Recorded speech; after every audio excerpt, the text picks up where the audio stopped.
How to stop joining friends in Roblox. Don't want friends automatically joining your Roblox games? Let's fix that in a few quick steps. So start by opening your Roblox account settings. So from the Roblox website, click on the settings icon at the top right and then select settings, and that will take you to your account settings.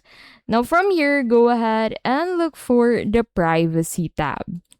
Now from here, go ahead and look for visibility and private servers. Just click on visibility, and in here you can go ahead and find the option who can join you. Change it from friends or everyone to no one if you want complete privacy.